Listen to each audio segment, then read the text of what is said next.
Good morning and happy hump day. A lot of you guys may have been woken up to some much needed rain, a couple of some of those stronger storms. We're not seeing any of that here at this hour. As we take that look over radar in central Texas right now, we're seeing plenty of cloud coverage still out there, but those storms are making their way further east. We're also seeing much cooler weather. We were waking up at that 70-degree mark, not seeing that across the board. In fact, if you're in some of our western zones, Gold Wasteland passes, look at you, you're still in those upper 50s.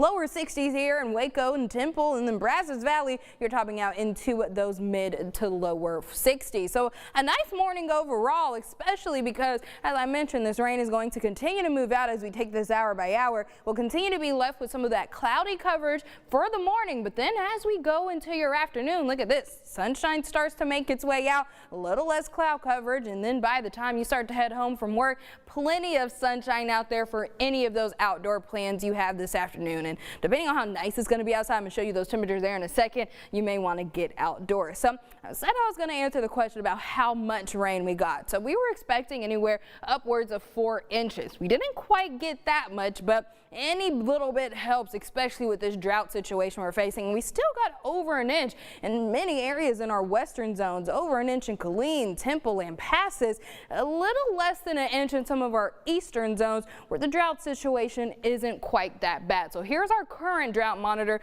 This may look a little bit different tomorrow when it considers those rainy conditions that we got yesterday. Again, especially we're seeing that exceptional drought in some of our western zones. So as I said, much needed relief from some of that drought. Not going to make a major dent, but any little bit is going to help. So the rest of your hump day, we're not going to be talking about the rain. We're actually going to be talking about how nice it's going to be to maybe sit out on that patio in the upper 70s. A little bit unseasonable, but hey, we deserve it after some of those hot days we got last week. And then by the time we get into the evening, we have the light jacket weather. We have clear skies, light winds, and that's going to be for a big cool down, waking up tomorrow morning in the 50s. So as I said, not going to be talking about the rain today, really for the next several days, giving you the green lights all across the board for the even on Friday and past the weekend, because we're going to be with that drier weather.